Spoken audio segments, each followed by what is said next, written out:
Olá, muito bom dia. Meu nome é Demir Guiar, eu sou advogado e pastor do Ministério Voz do que Clama no Deserto.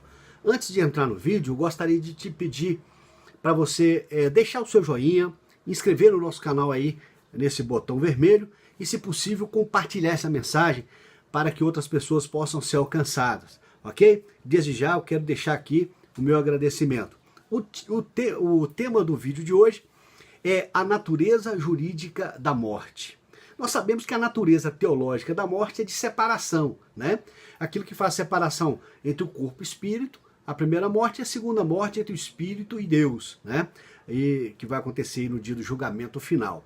Então, essa é a natureza teológica, mas a natureza jurídica é de uma contraprestação. Então, o tema desse vídeo é a natureza jurídica da morte. E como fundamento bíblico, eu quero invocar aqui Romanos, capítulo 6, no verso 23, que diz: porque o salário do pecado é a morte, mas o dom gratuito de Deus é a vida eterna por Cristo Jesus, nosso Senhor. Ora, se o apóstolo Paulo está dizendo que o salário do pecado é a morte, ele está dizendo que a morte é uma contraprestação, né? Uma remuneração, um pagamento por alguma atividade, algum ato nosso, qualificado por ser pecado, que seja contrário à palavra de Deus. Então, quando nós pecamos, quando nós erramos o alvo, quando nós fazemos algo que conflita com a vontade de Deus, com a palavra de Deus, nós pecamos. E como pagamento, nós recebemos a morte aí como contraprestação, né, desse serviço prestado ao reino das trevas. Então, a natureza jurídica da morte é uma contraprestação, é um salário, é um pagamento, é a remuneração por um ato que nós praticamos, qualificado por ser um ato pecaminoso. Outra característica que eu identifico, então, é que se a morte é uma contraprestação, o pecado é uma prestação de serviço.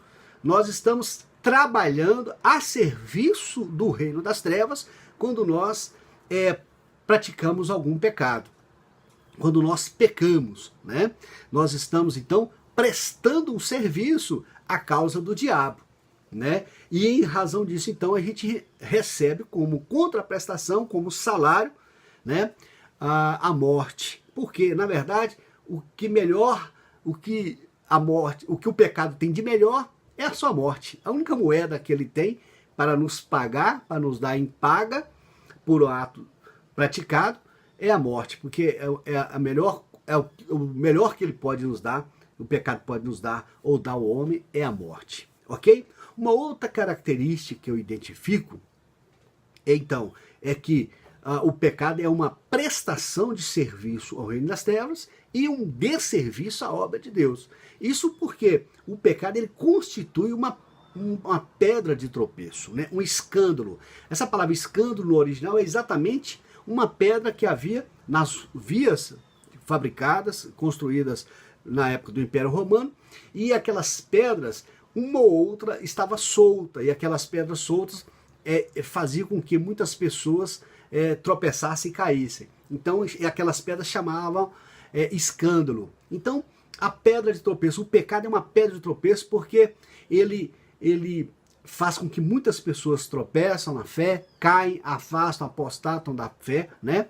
Em razão do escândalo que é o pecado. E nesse sentido nós estamos prestando um serviço ao reino das trevas quando nós pecamos, ok? Daí porque então a morte ser uma contraprestação, um pagamento por essa atividade que nós prestamos ao reino das trevas.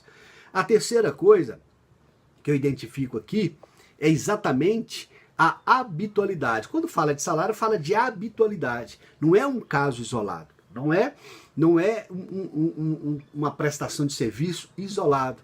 Mas salário fala de habitualidade. Aqui também fala de pessoas que vivem na prática do pecado. Não pessoas que, às vezes, como todos, não existe nenhum que não peque, mas que de algum momento incorrem em casos pontuais e isolados de pecado e como tem intimidade com o Espírito Santo, logo se arrependem, o Espírito Santo os convence acerca do pecado e eles reconciliam com Deus novamente. Mas quando está falando aqui de salário, está falando de pessoas que vivem na prática do pecado, porque salário dá ideia também de habitualidade.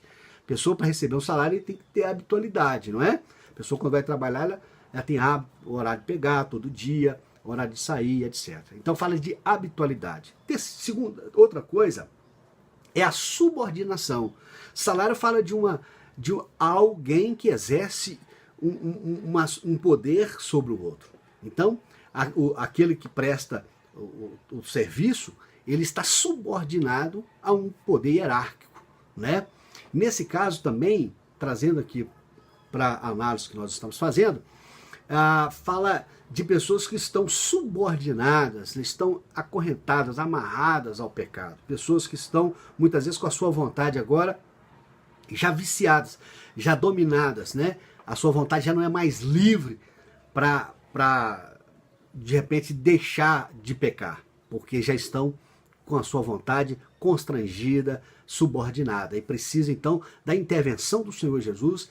A partir do momento que ele aceita o Senhor Jesus entra, quebra toda a cadeia e liberta essa pessoa, ok? Mas então, aquele que recebe como contraprestação à morte, em decorrência do pecado, a morte espiritual ou morte física até, né?